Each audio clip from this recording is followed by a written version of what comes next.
Ayan, good day sa lahat and welcome again dito sa ating munting page and then syempre sa munting channel natin. Ayan, shoutout sa mga nanonood and then sa mga nag-comment and nag-like. Please subscribe naman kayo sa aking munting channel, no? Salamat sa mga nag-subscribe na. Sa mga hindi pa, pwede kayo mag-subscribe.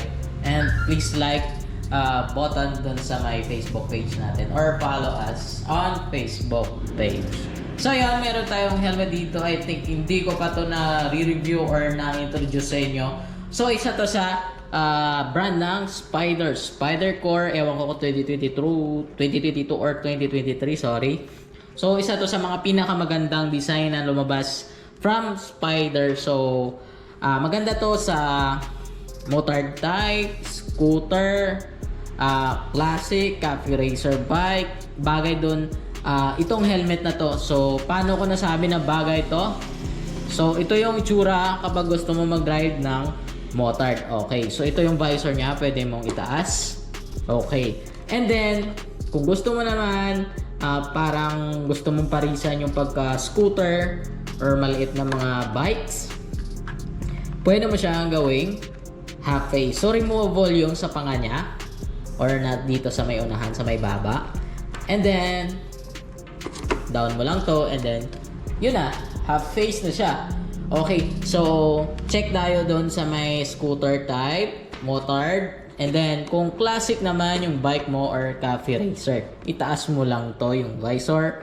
And then pwede kang bumili ng tawag dito yung parang goggles na ginagamit mostly sa mga classic or sa mga cafe racer type na parang goggles dito na pabilog. Pwede na siya, itaas mo lang to.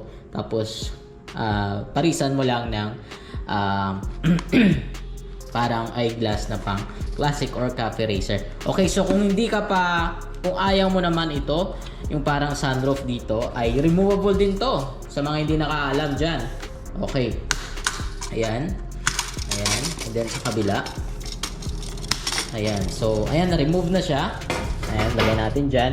So, ganyan yung itsura niya. Kapag gusto mo naman, classic na classic talaga siya or cafe racer yung paggagamitan mo nito. So, meron kang apat na option na pwedeng paggamitan sa helmet na to. So, unang-una, kanina, yung motard and then yung scooter na mostly na maliliit na mga bike. Pwede mo siyang gamitan sa helmet na to, sa design ng helmet na to.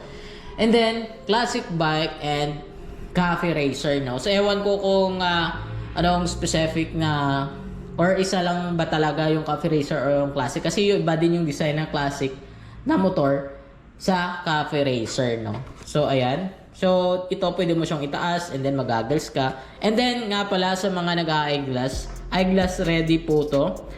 And then, sobrang gaan niya. Parang malapit na siya sa mga carbon ng mga helmet kasi nga hindi siya masyadong malaki yung kanyang shell, napakaliit lang. So size large to. Yung weight niya is 1,550 grams. Ayan, L600. And then yung mga features niya dito, EPS liner, quick adjust retention system, dual density EPS liner, ABS composite shell, ECE certified. Yan yung pinaka-importante. Ibig sabihin, pasado to sa test na ginagawa nila sa mga branded na mga helmet, no? And alam naman natin yung Spider, almost siguro, ewan ko, saktong 30 years, 20 years, 10 years na ba yung Spider. Pero maliit pa lang ako, nakita ko na yung brand ng Spider na helmet. So, scratch resistant polycarbonate, 100% UV 400 protection yung kanyang visor, optical grade visor clarity. And then sa mga hindi mahilig or ayaw ng full face na helmet and then naiinitan sa mga full face na helmet, ito yung bagay sa inyo. At least nabigyan ko kayo ng idea ko ng itsura ng isang Spider Core na pwede nyong bilhin sa mga shop.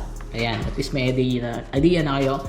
And then yung kanyang foam, maganda yung texture.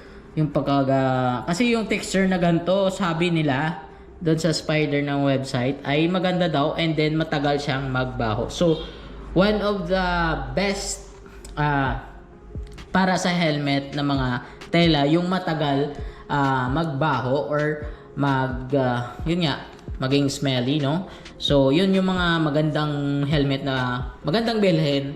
And then, syempre, sa katagalan mo na gamit, hindi siya madaling magbaho. Hindi kagaya ng ibang helmet na walang features na ganon. So, kung nagtatanong naman kayo about sa intercom, yes, intercom ready po siya. May cover dito, parang foam, pwede nyo tong i-remove. And then, pwede nyo siyang lagyan ng intercom left and right, no? So, ayan. So, intercom ready na siya kung gusto mo mag-radio. And then nga pala, yung Fredcon ay magiging available na din sa atin yan for siguro the next month or November or before December magiging yan, magbebenta na tayo ng Fredcon, no? So marami na kasing naghahanap. Yung problema lang, yung pinagkukunan natin ay wala silang stock. Pero I think magkaka-stock na sila this month or next month. So ano na ngayon, October na. So yung parating na mga helmet natin, syempre re-review din natin. So nga pala, balik tayo dito. Yun nga, kung ayaw mo nga, nasabi ko naman kanina kung ano yung mga option na paggagamitan ng gantong design na helmet. And then syempre may extra visor siya na dark.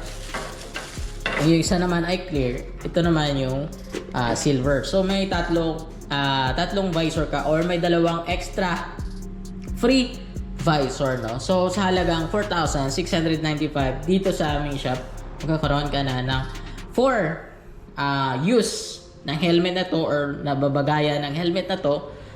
Pwede mo siyang paggamitan, no? So yun lang sa video na to. At least nalaman nyo kung ano yung Spyder Core. Salamat sa pagpanood. Sana mag-subscribe ka sa channel and then mag-follow sa aming page. Shoutout doon sa mga bago natin dyan mga subscribers. So yun lang sa video na to. See you again doon sa upcoming natin na mga helmet and sa mga item na maging available dito sa shop. Peace.